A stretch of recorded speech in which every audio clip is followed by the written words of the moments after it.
दोस्तों, यदि आप अपने जीवन में सुखी रहना चाहते हैं तो कौवे की इस कहानी को हमेशा याद रखिएगा। मित्रों, एक विशाल बरगद का पेड़ था। उस पर एक कौवा और उसकी पत्नी घोंसला बनाकर रहते थे। उन दोनों जोड़े का जीवन बहुत सुखमय बीत रहा था। वे दोनों दिन भर अपने भोजन की तलाश में जाते थे और जब शाम हो जाती थी तो वापस आकर घोंसले में सो जाते थे।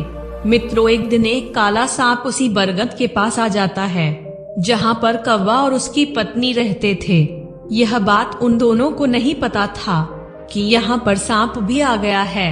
बरगद के पेड़ के नीचे जो खोखली जगह थी, उसी खोखली जगह पर सांप रहने लगा। मित्रों, एक बार कौवे की पत्नी गर्भवती हो जाती है और कुछ समय बीतने पर वह वहाँ अंडे देती है।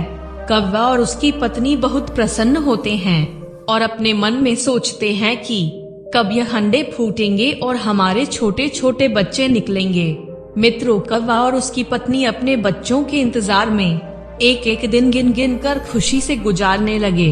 रोज की तरह एक दिन कौवा और उसकी पत्नी अपने अंडों को छोड़कर भोजन की तलाश में बाहर चले जाते हैं। उन्हें वहां से उड़ते देखकर सांप बरगद के पेड़ के ऊपर चढ़ जाता है और वह कौवा कौवी के सभी अंडों को खा जाता है। उसके बाद जब कौवा और उसकी पत्नी भोजन लेकर वापस आते हैं और उस घोंसले में अपने अंडे नहीं पाते हैं तो कौवा और उसकी पत्नी बहुत दुखी हो जाते हैं और वे दोनों जोर जोर से रोने लगते हैं। मित्रों, धीरे धीरे समय बीतता गया और कौवा और उसकी पत्नी अपने मन को शांत कर लिए। फिर समय आने पर जब कौवे की पत्नी ने दोबारा अंडे दिए, इस बार वे नहीं चाहते थे कि हमारे अंडों को कोई खा पाए। वह दोनों यह देखना चाहते थे कि हमारे अंडे पिछली बार किसने खाया होगा। मित्रों, पिछली बार की तरह जब वह भोजन के लिए निकलते हैं तो भोजन के लिए न जा करके वह दोनों एक पेड़ पर छुपकर बैठ जाते हैं और यह देखते हैं कि हमारे अंडों को कौन खा जाता है। दोस्तों, थोड़ी देर बाद कौवा और उसकी पत्नी देखते हैं कि बरगद की जड़ से एक सांप निकलकर घोंसले के पास पहुंचता है और उनके अंडे खाकर वापस उसी पेड़ में छिप जाता है। मित्रों, जब सांप द्वारा कौवा और उसकी पत्नी ने अपने अंडों को खाता हुआ देखा तो उनके दुख का ठिकाना नहीं रहा। वे दोनों वहाँ पर जोर जोर से चिख चिख कर रोने लगे और सोचने लगे कि इतनी बड़ी दुनिया में आज हमारा कोई रक्षक भी नहीं है और हमारे अंदर इतनी शक्ति नहीं है कि हम सांप का मुकाबला कर सके। कौवे की पत्नी ने कौवे से कहा, हे स्वामी, चलिए हम यहाँ से कहीं दूर रहेंगे और वही हम अपने बच्चों को जन्म देंगे।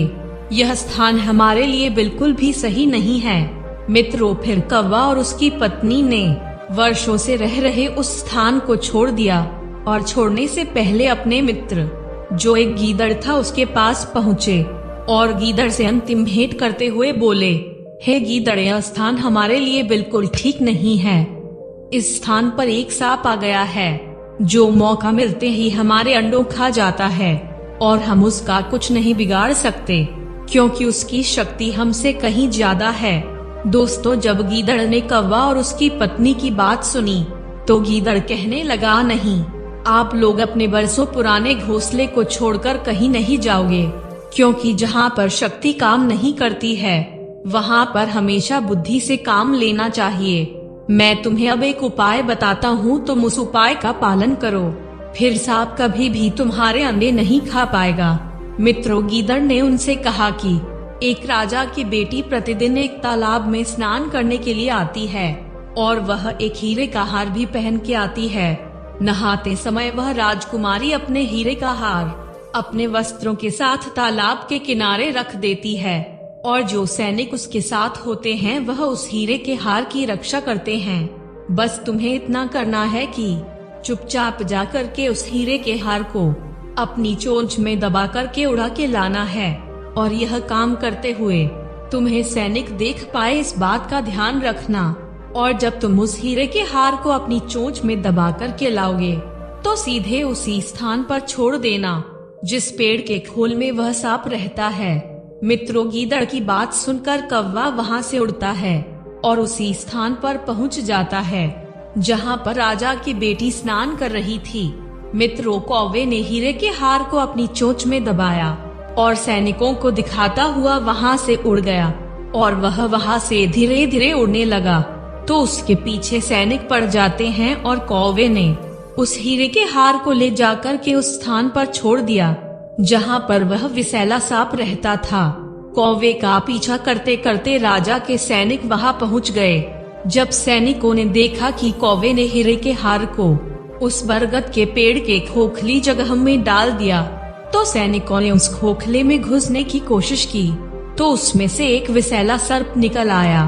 फिर सैनिकों ने मिलकर के उस सांप को मार दिया और उस हीरे के हार को ले जाकर राजा की बेटी को दे दिया।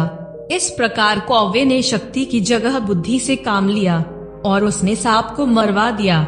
फिर वह अपने उसी वर्षों पुराने घोंसले में रहने लगे और समय बीतने के बाद कौवे की पत्नी ने फिर से अंडे को जन्म दिया और कुछ समय बाद उनके अंडे फूटे और उसमें से छोटे छोटे कौवे निकले, जिसे देखकर वे दोनों बहुत खुश हुए। मित्रों, इस कहानी से हमें यह शिक्षा मिलती है कि जहाँ पर शक्ति से काम ना हो सके वहाँ पर हमें बुद्धि से काम लेना चाहिए, क्योंकि बुद्धि से काम लेने वाले हमेशा सफल होते हैं। दोस्तों, अगर आपको इस वीडियो से कोई भी सीख मिली है तो आप हमारे चैनल को सब्सक्राइब करके बेल आइकॉन को भी जरूर दबाइएगा और इस वीडियो को लाइक करना मत भूलिएगा। दोस्तों, कमेंट में बताइए कि आपको यह वीडियो कैसा लगा। धन्यवाद।